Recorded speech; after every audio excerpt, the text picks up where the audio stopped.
High court से हरियाणा के मंत्री के खिलाफ सबूत वाला पेनड्राइव गायब। यह गंभीर आरोप लगाए करण दलाल ने, जिन्होंने अदालत में गौरव गौतम की जीत के खिलाफ याचिका लगा रखी है, जिस पर कई बार सुनवाई हो चुकी, मामला कोर्ट में है। लेकिन इसी बीच करण दलाल के आरोपों ने बड़े सवाल खड़े कर दिए, क्योंकि पूर्व मंत्री करण दलाल के मुताबिक उस पेनड्राइव में वो तमाम सबूत थे। लेकिन अब वो पेनड्राइव कहां है और इस मामले में अब आगे क्या होने वाला है, क्योंकि जिनके खिलाफ करण दलाल की याचिका है वो हरियाणा के मौजूदा मंत्री हैं, इसलिए केस की गंभीरता और बढ़ जाती है। दोस्तों नमस्कार, मैं आपका यार जतिन पत्रकार।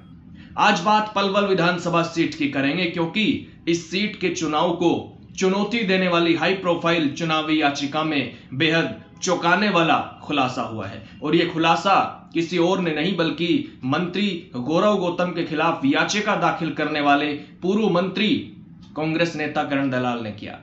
और खुलासा यह कि हाईकोर्ट से मंत्री के खिलाफ सबूत वाला पेन ड्राइव गायब। और जैसे ही ये आरोप लगे तो सवाल भी उठने लाजमी थे। उन्होंने इस मामले की शिकायत हाईकोर्ट के रजिस्ट्रार को भी दी, जिसमें कहा गया कि उन्होंने हाईकोर्ट के रिकॉर्ड में एक महत्वपूर्ण इलेक्ट्रॉनिक सबूत यानी पेन ड्राइव दाखिल की थी, और इसी पेन ड्राइव में केस से जुड़े सभी महत्वपूर्ण सबूत थे। लेकिन यह पेन ड्राइव गायब हो गई। उन्होंने शिकायत में कहा कि 21 जनवरी 2026 को उन्हें चुनाव शाखा की तरफ से सूचित किया गया कि अदालत की फाइल से पेन ड्राइव गायब है। उनके वकील को फोन कर बताया गया कि कागजी बंडल के पेज नंबर 72 पर प्लास्टिक पाउच में लगी पेन ड्राइव को किसी ने निकाल लिया है। वो pen drive serial number BM2409003429Z की थी, जिसमें वो सभी वीडियो और डिजिटल सबूत थे, जिनके आधार पर हरियाणा के मंत्री गौरव गौतम पर जनप्रतिनिधित्व अधिनियम 1951 की धारा 123 के तहत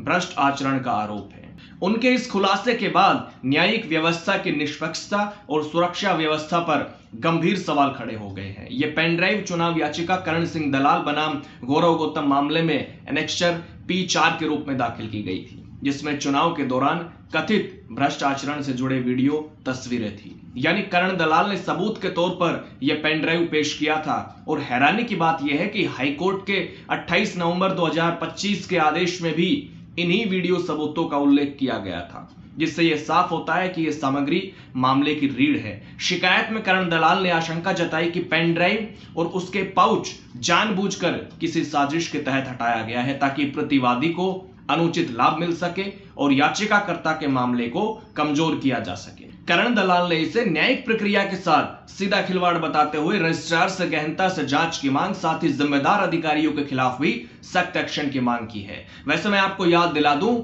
जस्टिस अर्चना पुरी ने 28 नवंबर 2025 को गौरव गौतम की साक्ष्यों के खिलाफ अर्जी को खारिज करते हुए कहा था कि याचिका में लगाए गए आरोप प्रथम दृष्टया विचारणीय है और उनका फैसला साक्ष्यों के आधार पर किया जाना आवश्यक है, जरूरी है। लेकिन करण दलाल ने कहा कि जिस पेन ड्राइव में सबूत थे वो कोर्ट से गायब हो गए। दरअसल करण दलाल पूर्व सीएम भूपेंद्र हुड्डा के समधी हैं, जो कई बार विधायक बन चुके हैं। पहली बार 1991 में वो जीते थे, फिर 1996 में जीते, मंत्री भी बने। उसके बाद साल 2000, 2005 और 2014 में भी वो जीते। हालांकि 2009 और 2019 और उसके बाद बीता विधानसभा चुनाव 2024 में वो हारे भी।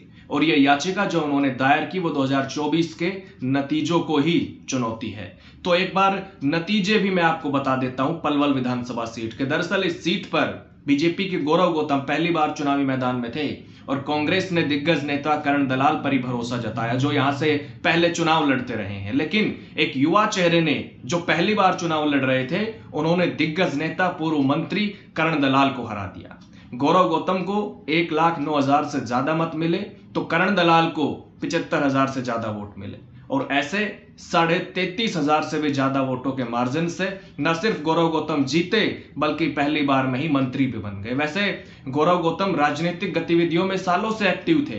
कई नेताओं के साथ उन्होंने काम भी किया, पहले अनिल जैन के साथ भी काम किया, युवा बीजेपी में अहम जिम्मेदारी संभाली, बीजेपी युवा मोर्चा के सचिव भी वो रहे। तो करण दलाल को ऐसे नेता ने हराया जिनकी उम्र ही करण दलाल के सियासी तजुर्बे से भी कम थी। और इन्हीं चुनावी नतीजों को करण दलाल ने फिर कोर्ट में चुनौती दी, जो केस अभी भी अदालत में है। करण दलाल का आरोप है कि गौतम ने चुनाव प्रचार के दौरान धर्म और सांप्रदायिक भावनाओं का सहारा लिया, जिससे उन्हें चुनाव में हार का सामना करना पड़ा। उनकी अपील है कि गौरव गौतम का चुनाव भ्रष्ट आचरण के तहत रद्द किया जाए। लेकिन जो आरोप करण दलाल ने लगाए सबूतों वाला पेन ड्राइव गायब होने के, वो बेहद गंभीर है, जिससे कई सवाल भी खड़े होते हैं। तो अब इस मामले में आगे क्या होता है उस पर भी नजर हमारी बनी रहेगी। देखते हैं कोर्ट से क्या फैसला होगा और कब होगा। हालांकि आप अपनी राय जरूर दे सकते हैं। कमेंट बॉक्स के दरवाजे हमेशा की तरह आज भी आपके लिए खुले हुए हैं। नमस्कार।